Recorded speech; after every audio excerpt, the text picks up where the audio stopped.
Okay, first order of business, the Postal Service Reform Act. This is passed with bipartisan support. It's the first major reform to the Postal Service in 15 years.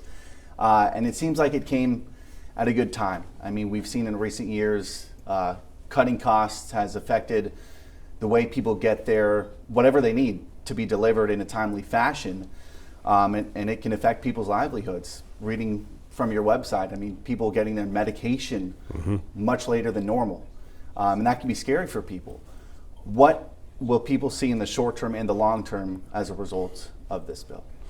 Well, passing the Postal Reform Bill is essential to make sure the Postal Service is on strong financial footing so they can continue to provide services to people all across Michigan. You have to remember the Postal Service is the only organization that delivers to every single address in the country.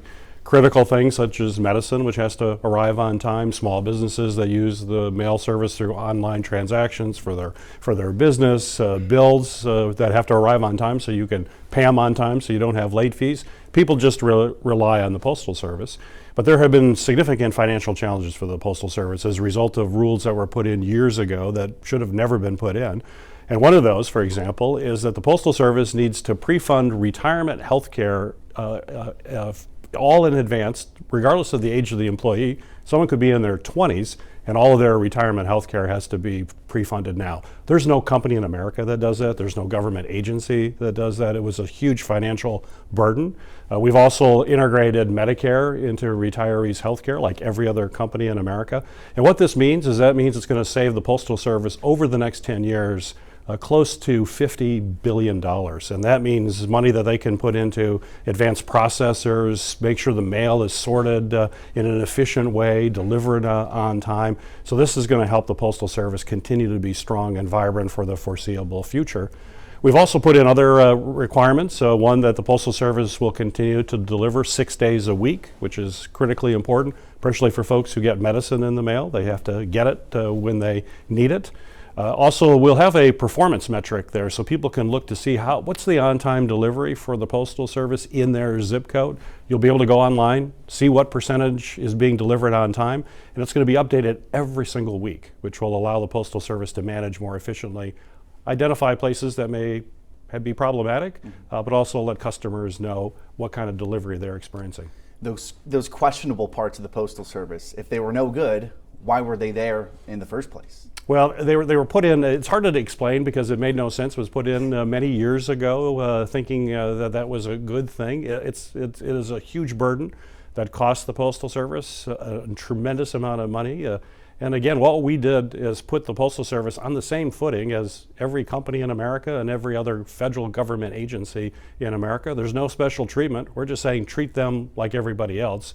And they'll be on stronger financial footing to be able to continue to provide first-class service to people across Michigan. Another big piece of legislation that you're working on right now is the Economic Competitiveness Bill. You were selected to serve on a committee of both Senate and House members to negotiate the final parts of this bill. This one comes during a time when whether it's true or not, most of America thinks that our economy is doing poorly.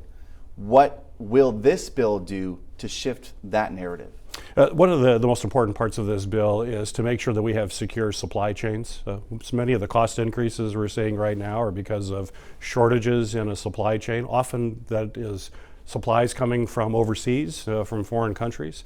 Probably the biggest example are semiconductor chips, which has had a major impact for us here in Michigan. Those chips are in automobiles, and as a result of shortages, we've seen production delays, we've seen cost increases in these automobiles, and we have to bring that onshore. Most all the chips come from either China or South Korea or Taiwan. We have shortages. We have to make it in the United States. We have to have American workers, American companies making those chips. The legislation that I actually authored to provide funding to bring those manufacturers back to America is in this competitiveness package. We're going to fight aggressively to keep that in there so that we can make sure that our auto industry can be competitive globally and not be reliant on foreign manufacturers for critical supplies. How realistic is that? I feel like I've heard talk of that before, but clearly hasn't happened up until this point. I think it's really close. We passed this version in the Senate. A similar version of the competitiveness bill passed in the House. Now my job on the conference committee is to find the common ground and get it passed. I think there's pretty broad consensus in Congress that we need to secure our supply chains, particularly for semiconductor chips. They're in everything we use, from automobiles to washing machines to everyday appliances. Plus, as we get into automation and the electrification of the fleet, the demand for chips is actually going to keep going up. We've got to onshore this, and I think there's a strong commitment to get it done quickly. Why do most Americans feel like our economy is doing poorly when 93% of the 22 million jobs that we lost during the pandemic have been recovered, and unemployment is right next to those pre-pandemic levels still? But a lot of people still feel that we're not where we need to be. Well, we do. We have very low unemployment rate right now. We've created more jobs in the last year than have been created in history. It's a massive amount of employment that's being created. People do feel anxious. It's interesting in the polls, though, if you ask them how they feel personally with their own finances, they actually feel pretty good with their personal finances. So there is this disconnect. But that's why we want to make sure we're fixing things that do create some anxiety with folks. And the fact that we have supply chains that are overly dependent on foreign manufacturers, and that has increased prices and shortages, we want to be able to fix that, and that's why this legislation is so important. Mm-hmm. Something else very important that happened in recent days, weeks, Judge Ketanji Brown Jackson becoming the first black woman to serve on the high court, making history. However, that history seems to be clouded by quite a controversial confirmation process. What did you make of all of that? Well, I was certainly disappointed by the questions that were asked by some members on the Judiciary Committee that were not fact-based. They were just very, I thought, mean and inappropriate for a Supreme Court justice. You know, Judge Jackson was an incredible jurist, an attorney. She's brilliant. And she came with just impeccable credentials to this nomination. She's also been viewed as a judge as one of the most impartial judges on the federal bench already, which is a trait that we want in a Supreme Court justice. But even under that barrage of questioning that she had from some folks, I think over 600 questions, she performed with great demeanor and temperament, and certainly was very thoughtful in her answers. And I think she demonstrated just how good a Supreme Court justice she will be. So we are very excited to have that confirmation over with, and look forward to having her sworn into the Supreme Court in the future. Let's talk about the good side of it. What do you think that confirmation says about our country? Well, I think she's going to bring the kind of perspective necessary for the court. It was bipartisan. We did get some Republican votes in addition to the Democratic votes, and I hope that we can all start coming together. I'd like to get to the point where you look at previous Supreme Court justices that were confirmed with overwhelming majorities. We want the Supreme Court not to be political, not hyper-partisan. We have too much hyper-partisanship in our country now, whether it's in Congress or the executive. The Supreme Court, according to our founders, was the place that was supposed to be the place where there wasn't partisanship, where you had fair, impartial justice dispensed. And it's important for us to come together. I hope in the future we'll be able to try to step aside from some of the politics involved in these Supreme Court justices and focus on their qualifications and temperament. Certainly Judge Jackson has that, and she is going to do an outstanding job. Yeah, I want to talk about something that happened within the last couple of weeks here in Grand Rapids. I mean, last week, 3 officer-involved shootings resulting in deaths. One of them at the center of it all, with a 26-year-old black man shot and killed by a police officer in Grand Rapids. Now, we haven't seen the video, but based on what we've heard from the people who have seen the video, it's giving flashbacks of what happened to George Floyd from almost 2 years ago. We're almost 2 years removed from that, and yet here we are still not only just talking about it, but it's happening in our backyard. I don't know how much you know about it or have heard about this, but just looking at this as a whole, whatever we've tried to do at the local, state, and national level clearly hasn't done enough yet. What is left to be done to bridge that divide and help people regain trust in those who are supposed to protect us? Well, these are horrible tragedies, and we've got to find out exactly what happened. There needs to be transparency, and if things were done inappropriately, folks who did that need to be held accountable for those actions. But I think building trust is critically important, and how do we have folks on our streets that are part of the community and trusted by the community is very important. I've actually introduced legislation to help police forces actually recruit and train people from within the community to serve in the community. That's certainly an important step forward when you know people who grew up in a community or live there, know the people, and perhaps even more importantly, people know who they are, and we can start building the kind of trust necessary for public safety to work in the way we all want it to work. Yeah.